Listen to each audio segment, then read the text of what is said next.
وہ ہماری بوڑھی عورتیں، ہماری محلے کی وہ بیویاں، اللہ نہ کرے کسی پر کوئی غم کی گھڑی آئے، لیکن زندگی موت تو ہونی ہے۔ آپ دیکھتے نہیں ہیں کہ ہمارے گھروں میں بیویاں، بیٹیاں، خواتین، کوئی فوت ہو جائے تو آتے ہیں، وہ بیٹیاں آ کر بہنوں کی، ماؤں کے گلے لگ کر کیا کہتے ہیں؟ انا للہ و انا الیہ راجعون، صبر کرو، حوصلہ کریں، اللہ کا حکم ہے آگے آئے، یہ کہتے ہیں۔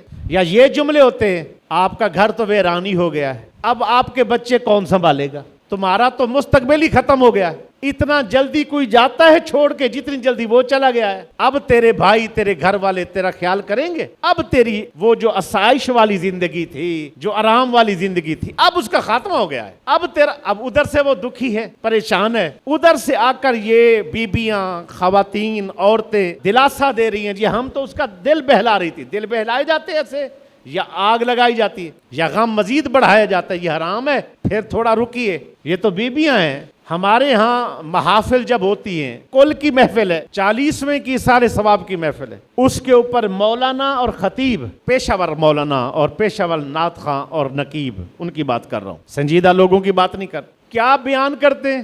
میرا دل بر رٹھ گیا، میرا دل کا چین چلا گیا، اب وہ فلانا ٹر جائے تو بازو ٹوٹ جاتے ہیں، فلاں ٹر جائے تو سایہ اٹھ جاتا ہے۔ یہ کلام بنے ہوئے کہ نہیں؟ بولیے گا تھوڑا سا۔ یہ ہو جائے تو وہ ہو جاتا ہے، یہ ہو جائے تو یہ ہو جاتا ہے۔ یہ کلام بنا کے، سنوار کے، تیار کر کے گھر والے چیخے مار مار کے روتے ہیں، بیویاں روتی ہیں، محفلوں پر پڑھے جاتے ہیں یہ کلام قریبی۔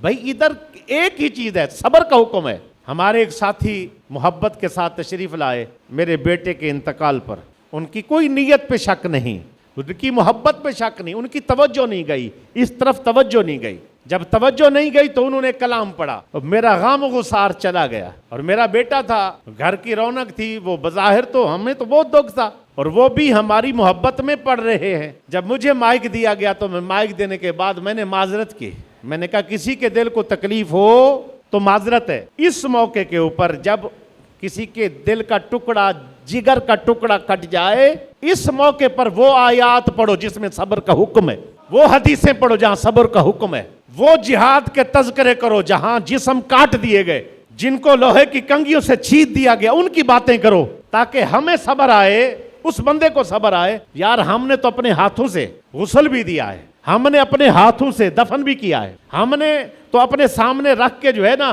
جنازہ بھی پڑھا ہے۔ تو وہ جو کربلا میں شہید کر دیے گئے، جن کے سر نیزوں پر چڑھا دیے گئے، جن کے مبارک بدن تپتی صحراؤں پر اور کربلا کی ریت پر چھوڑ دیے گئے، اور جن کے اوپر گھوڑے دوڑائے گئے، اور اس قدر جہاں ظلم ہوتے رہے، جب ہم اپنے بھائی، بیٹا، شوہر، اپنے قریبی کی کوئی فوتگی پر ان کا تذکرہ کریں گے، پھر اپنے غم بھول جائیں گے، پھر یاد آئے گا ہم نے کیا کیا ہے۔ ہمارے ہاں تو ابھی یہ دکھ ہے ہی نہیں، دکھ غم تو ان لوگوں کا تھا جنہیں اتنی قربانیاں دی، پھر اپنی بات بندہ بھول جاتا ہے۔ ہم کیا کرتے ہیں؟ کسی کی نیکی کو ضائع کرتے ہیں، کسی کے اجر کو ضائع کرتے ہیں، خود بھی محروم ہیں، دوسروں کو بھی محروم رکھتے ہیں۔ حضرت ام سلمہ رضی اللہ تعالی عنہ، آپ کے شوہر کو جب فوت ہوئے تو آپ نے بلا لی، بی بی بلا لی، نوحہ کرنے والی عورت بلائی، جو میرے ساتھ مل کر روئے اور ہمیں رلائے اور ہم سب روئیں، اور اس کے بعد جو ہے نا پتہ چلے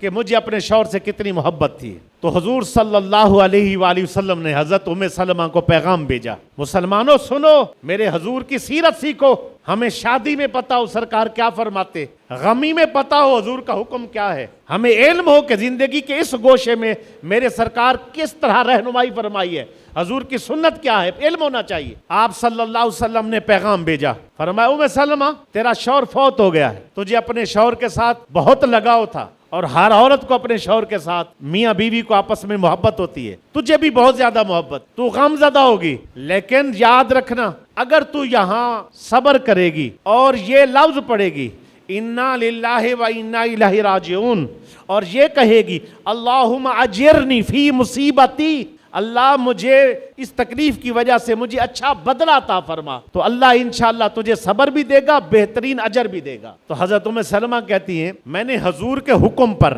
کیا پڑھا، انا للہ و انا الیہ راجعون، اور پھر کہا یا اللہ اس مصیبت میں جو مجھے آ پہنچی ہے میں صبر کرتی ہوں، اور مجھے بہترین بدل اور صلہ عطا فرمایا جائے۔ کہتے ساتھ ساتھ میرے دل میں خیال بھی آ رہا تھا، ابو سلمہ تو بڑے اچھے شوہر تھے, ابو سلمہ تو بڑے قابل تھے, میرا بہت خیال کرتے تھے, بڑے اخلاق والے تھے, بڑے کردار والے تھے.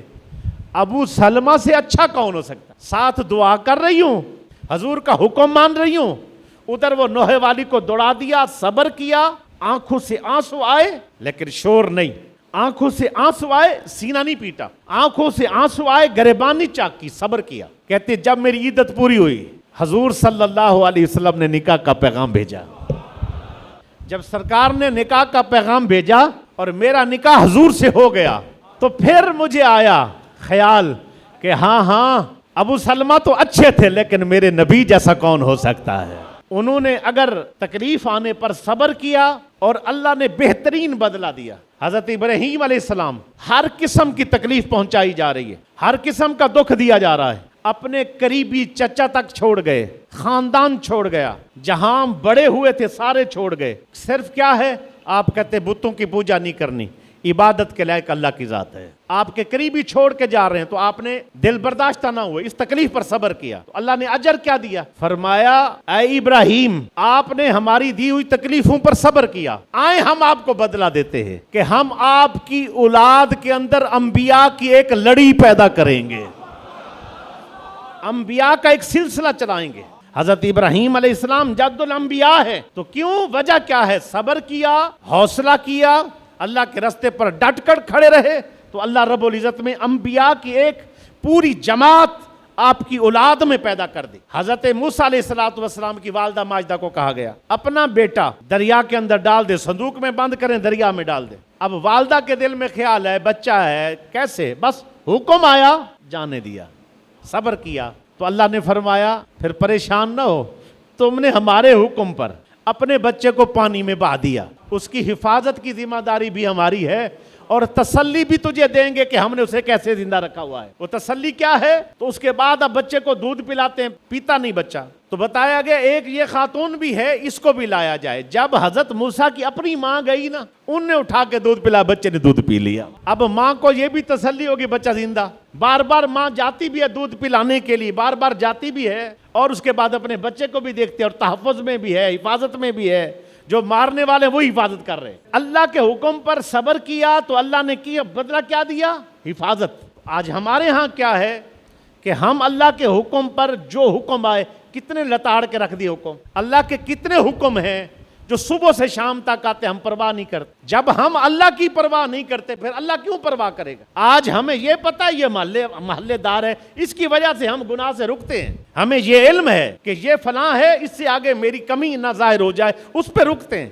لیکن کبھی اللہ سے رکے, کبھی اللہ کی وجہ سے گناہ چھوڑا ہے؟